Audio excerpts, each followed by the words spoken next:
Hello friends, welcome to my channel. अगर आप channel पर नए हैं तो प्लीज़ चैनल को सब्सक्राइब कर लीजिए। मुस्कान जो है वहाँ पर होती है, तभी रौनक उधर आ जाता है और कहता है कि सिंह साहब कहाँ लेकर जा रहे हैं हमारी पत्नी को। तभी वो कहता है कि मैंने कहा था ना कि मेरे धंधे के बीच में मत आना, मेरे बिजनेस के बीच में नहीं आना। अभी दिखाता हूँ तुम्हें, तुम ड्राइवर बनकर आए थे ना। फिर वहाँ पर कुछ लोगों को बुलाता है और मुस्कान को लेकर जाने के लिए कहता है।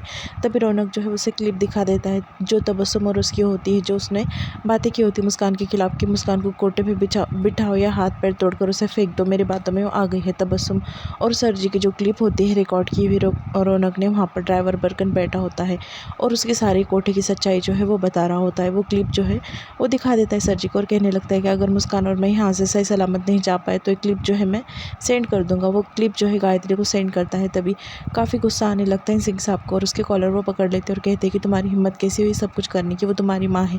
तभी वो कहता है कि सच बोलने को हिम्मत की ज़रूरत नहीं पड़ती और आपने अगर ये किया कुछ तो ये क्लिप तो मैंने अभी हनुमान को सेंड की है, बहुत जल्दी माँ को चले जाएंगे। ऐसा क्या करो, रौनक मुस्कान को उसके सामने से लेकर चले जाता है। तभी सर जी जो है तबस्सुम को कहते हैं कि जैसा रौनक उसकी माँ प्यारी है वैसे ही तबस्सुम मुस्कान को उसकी माँ जो है वो प्यारी हो। जो चाहे हम मुस्कान के साथ कर सकते, बस उसकी माँ वहाँ पर हो। फिर बाद में रौनक जो है मुस्कान को घर में ला लेता है और कहता है कि तुमने कैसे भरोसा कर दिया और रावण पे। रावण ने भी सीता को ऐसे ही बोलकर लेकर गया था, वो तुम्हें कुछ तुम्हारे माँ के पास नहीं लेकर जाने वाला था, वो तुम्हें लेकर जाकर वापस से कोठे पर बिठाने वाला था। ऐसा वो मुस्कान से कह देता है। मुस्कान कहती है कि उसने तुम्हारी कसम खाई थी इसलिए मैंने जो है बात मान ली। कौन अपने बच्चे की झूठी तोड़ी कसम खा सकता है। तभी रौनक कहता है कि वो मेरी देवी समान माँ को धोखा दे सकता है तो क्या कुछ नहीं कर सकता। बाद में मुस्कान वहाँ पर छिपकली देख लेती है और काफ़ी डर जाती है। वो जाकर रौनक को जो है गले लगा लेती है। फिर वहाँ पर जो है रौनक कहता है कि क्या हुआ। वो भी छिपकली को देखता है और वो भी डर जाता है। मुस्कान उसे देखकर हंसने लगती है और कहती है कि तुम्हें देखकर तो मेरा भी डर चलेगा। फिर एक दूसरे को डरा रहे होते हैं छिपकली को लेकर। फिर मुस्कान और रौनक जो दोनों होते हैं वो बेड पर गिर जाते हैं। तभी रौनक कहता है कि अभी देखता हूँ इस छिपकली को, और रौनक जो है छिपकली को भगाने लगता है। छिपकली को भगा देता है और कहता है कि छिपकली चले गई। फिर मुस्कान और रौनक के बीच में जो है वो हंसी मजाक वाली बातें हो जाती हैं।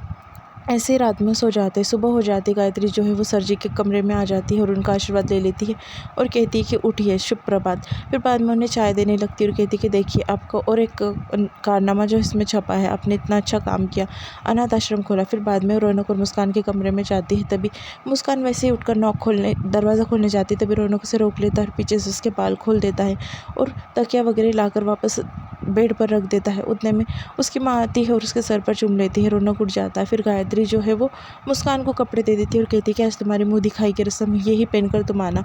फिर बाद में रौनक जो है वो मुस्कान को कहता है कि कहाँ खो गई आप। वो उसे याद आती है उसकी मामा की, क्योंकि उसे एहसास होता है कि उसकी मामा जो है गायत्री की जैसी है। बाद में जया के घर पर जो है सुजन आ जाती है। सुजन जो है लड्डू लेकर आती है और खुशखबरी देने लगती है।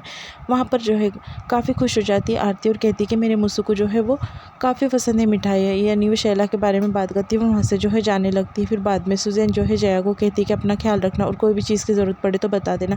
रौनक जो है सर जी के पास आता है और सर जी से बात करने ही वाला होता है। उतने में जो है उसकी माँ वहाँ पर आ जाती है और कहती है कि कब तक अपने पापा को जो है तुम सिंह साहब कहोगे, ज़रा बिजनेस में हाथ भी बटाया करो। फिर वो कहता है कि हाँ, दोनों के बीच में बातें हो जाती है। फिर रौनक जो है सर जी को कहने लगता है कि देखो माँ आज जो है वो रस्में कर रही है, अगर आप जो है सच्चाई नहीं बताएंगे तो मुस्कान को जो है आप भी बहू के रूप में स्वीकार कर लेना। फिर बाद में उसके माँ के बारे में पूछता है। तभी वो कहता है कि अगर मुझे पता होता तो आज मेरे हाथ में जो है बाजू होती। दूसरी तरफ रौनक जो है मुस्कान के पास जाता है और उसकी माँ की फ़ोटो मांग लेता है और हेमंत को सेंड कर देता है और कहता है कि सब वानर सेना को जो है पीछे लगा लो, ढूंढ कर ला लो। उतने में गायत्री आती है और नीचे चलने के लिए कहती है। फिर मुस्कान के मांग में सिंदूर नहीं होता। तभी गायत्री कहती है कि सिंदूर लगाओ और यहाँ पर एपिसोड जो है ख़त्म हो जाता है।